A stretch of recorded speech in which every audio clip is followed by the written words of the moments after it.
My next guest has been in Congress on the forefront of the fight over and for Social Security for some time now. He's been on the program before. We always look forward to speaking with him. Representative John Larson represents Connecticut's first congressional district. That's the district that includes Hartford, Connecticut. He's a member of the Democratic Party, former chair of the House Democratic Caucus, and he's also the author and one of the co-signers of the Social Security 2100 Act. And with so much going on around Social Security, we wanted to talk to him again. So Representative John Larson, first of all, thanks for coming back on the program. RJ, always a pleasure to be with you, and thanks for inviting me, and look forward to the conversation. Me too, because there's so much going on, and I want to emphasize, maybe end on an up note with some of the positive ideas out there, including ones you're involved with. But let's start with this: the Republicans inside and outside government seem to be using this tragic coronavirus epidemic. To me, they seem to be trying to use it as a sledgehammer to go after Social Security. But what do you think? Am I being unfair? No, not at all. And in fact, I think it's important for Americans to both focus and understand that the coronavirus has presented an enormous challenge for the world. I mean, this is a global pandemic, but clearly one that has visited this nation in a very harmful way. And not surprisingly, this particular virus also attacks everybody across the board, but especially the elderly amongst us. And amongst the elderly, it attacks Black and Hispanic and women in general more severely than it does other populations. And so to take this and use the coronavirus as an opportunity to give people false choices. Joaquin Castro, who has exposed on the Intelligence Committee, exposed what he found out was work that was being done in the State Department to develop a plan they call the Eagle Plan, that in essence would have Americans, in order to get current relief from the coronavirus, would have to forego their retirement or use their money that they have saved and put aside for Social Security and borrow from that. The idea that we would ask Americans to sell out their retirement and long-term security for assistance during a crisis of this nature is insane. And but it's just one of the more than 20 articles that we've logged with very different approaches, all of which have a similar theme. They continue to try to treat Social Security as though it's some kind of tax, when in fact, as all of your listeners know, Social Security is not an entitlement. This is an earned benefit. This is insurance that people have paid for. And how does everybody know that? And how is it identifiable very easily? What you have to do is look at your pay stub. It says FICA. What does that stand for? Federal Insurance Contribution. Whose? Yours. This is something people have paid for. And unfortunately, the last time that Congress has done anything to make it solvent was more than 37 years ago in 1983, and more than 50 years since we enhanced it. And now, rather than weakening the program, now is the time, and we're taking this opportunity to point out that this is the opportunity for us to further enhance Social Security, to deal with the underlying disparities and inequalities that already exist, that have become exacerbated by the coronavirus. This is not a time to weaken Social Security. This is a time to strengthen this. And I commend Joaquin for bringing this out and leading the charge. I will say that the administration, when they got this letter and heard about this, said we have no plans to in any way hurt the Social Security Fund. And yet they continue from Republican think tanks and in various editorial pages talk about various proposals to weaken Social Security at a time when we should be strengthening it. You know, Representative John Larson, I don't want to get too far off the Social Security topic, but the other thing that strikes me about the State Department work that was done on undermining Social Security was, State Department, that's supposed to be foreign affairs, right? So why are we using State Department resources to come up with a plan? It's not only bad on its face, but has nothing to do with what. You correct me if I'm wrong, but it also has nothing to do with their job. You're absolutely right. This is yet another. You would think, and that the administration would learn, but for the State Department to be involved in something like this is so out of their cognizance and off the map. You get the feeling it's part of a larger picture or a larger effort that seems to have been coordinated since March to utilize this to, in essence, try to exploit the coronavirus in a manner that, rather than strengthen Social Security, would use this as an opportunity to weaken it, and in this case, have people use their own benefits. Now, can you imagine if we didn't learn anything at all, RJ? We should have learned that the 90% of most Americans have still not recovered their wealth and assets from the Great Recession of 2008, 2009, when we saw, a near collapse of the stock market, and then what ensued is a lot of America recovered and got better. But for people who saw their 401k become a 101k, they still find themselves struggling to get to the point where they were back in 2008, 2009. And now you add this coronavirus to this at all and all the inherent problems that creates.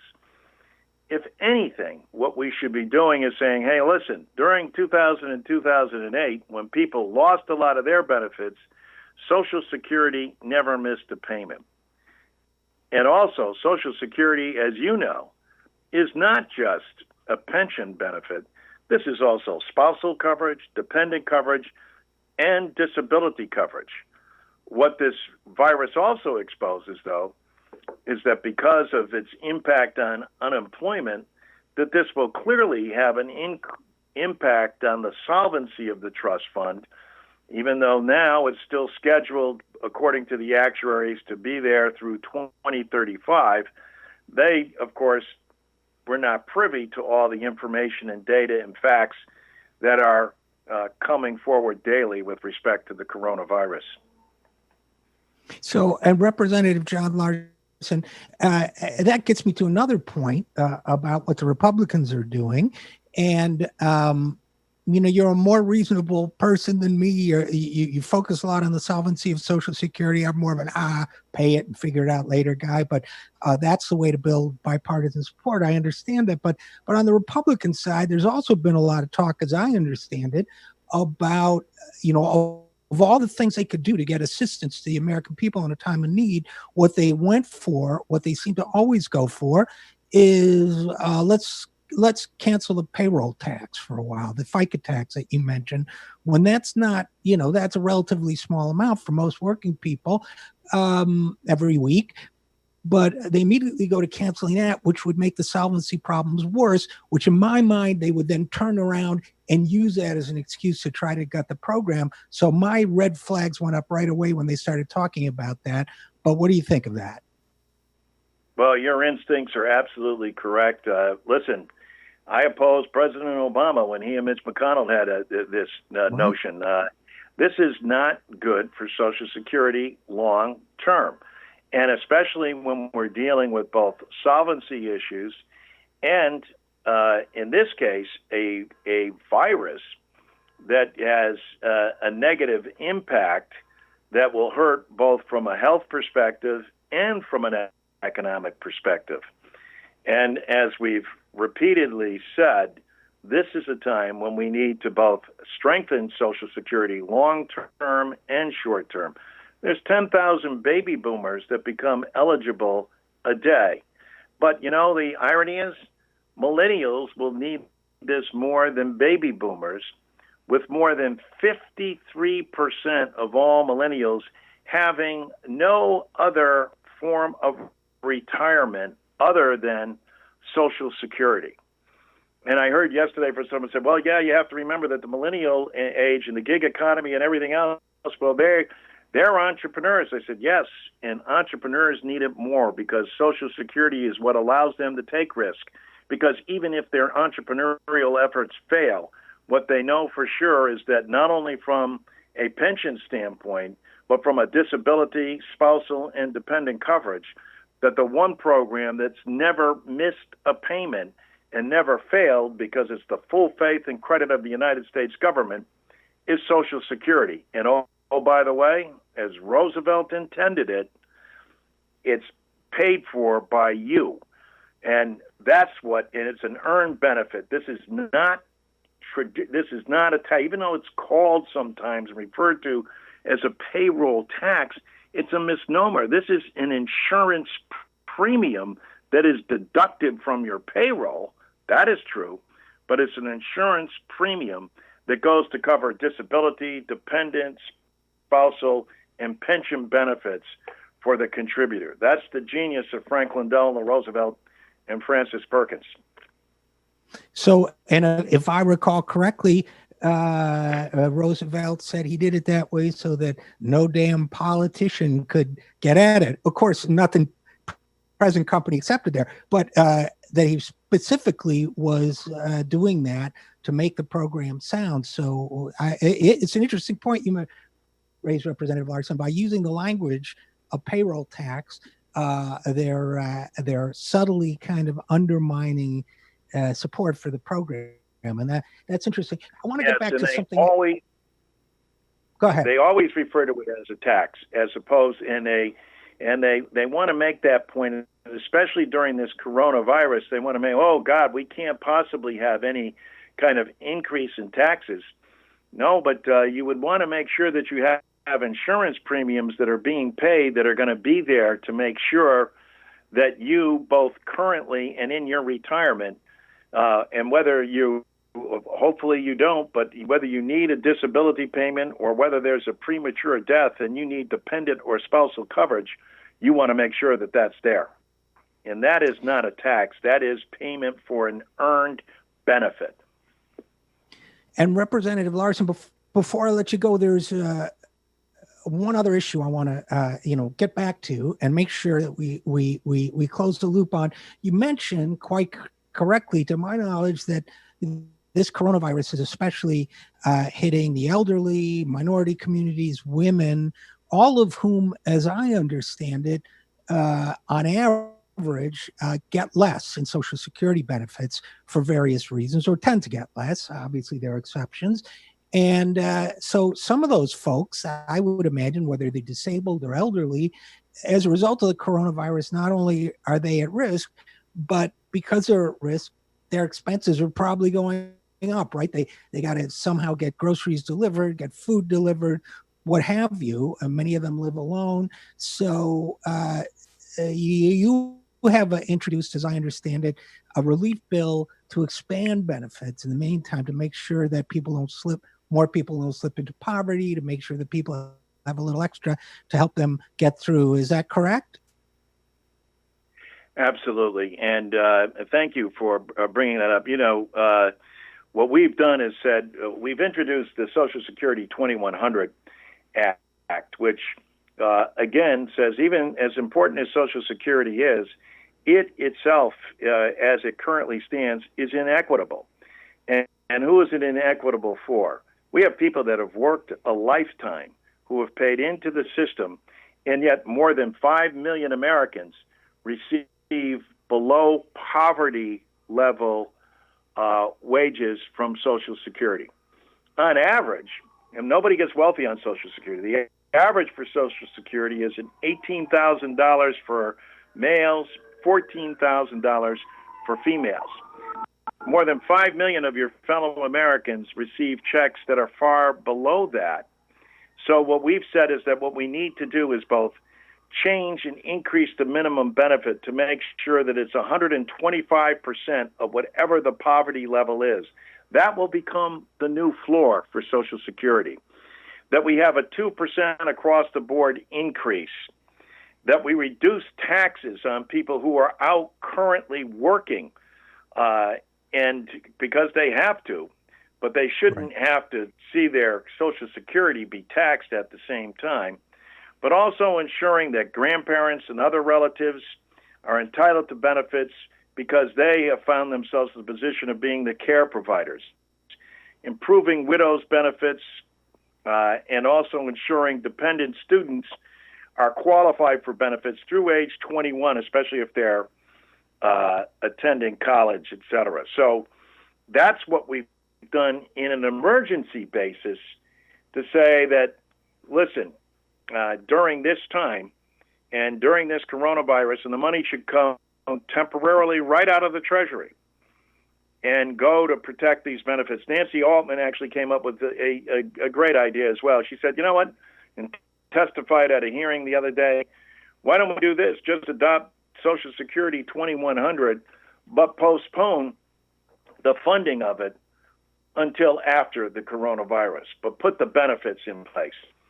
And I said, you know, that's the great reason for having hearings, is that you get great ideas coming from people. So those who said, oh, God, no, we can't do this now because of a tax.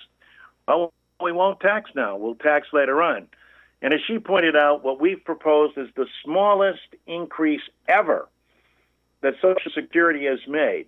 And also even the conservatives on the panel said, yes, and if you don't bite the bullet now and make a decision, it's going to be far more costlier and far more expensive for future generations. We can no longer kick the can down the road. And I believe, and you know, we heard this yesterday from a couple of our panelists as well, including Hillary Shelton from the NAACP, is that, you know, this is becoming quickly the civil rights issue of our time as well, both because of the underlying issue where 5 million people, and again, mostly the elderly, and amongst the elderly, people of color and women, who are getting an inequitable treatment under the law. And so we need to change that, and we need to make sure that they're getting what amounts to subsistence living. Nobody's going to become a millionaire here. And oh, by the way, economists have also pointed out that this is what will stimulate the economy most directly. Nobody hoards their Social Security check. They go out and spend it right back in the very communities that they live in. But you know all of this, RJ, and thank you for, again, having me on the program. I greatly appreciate it. Well, thank you for all your great work in this area. And hopefully someday even your conservative colleagues will understand that they should stop reading all those papers, position papers, and should go out and do something that will make them more popular with their constituents. So Representative John Larson, 1st Congressional District in Connecticut, as always, a pleasure to talk to you. And as always, thanks for coming on the program. My pleasure, RJ. And just remember, keep on telling all of your listeners out there to make sure that all their representatives, Democrat, Republican, Independent, vote. And especially when it comes to this issue, that they vote on Social Security, vote their own interest. All right, listeners, you heard the man.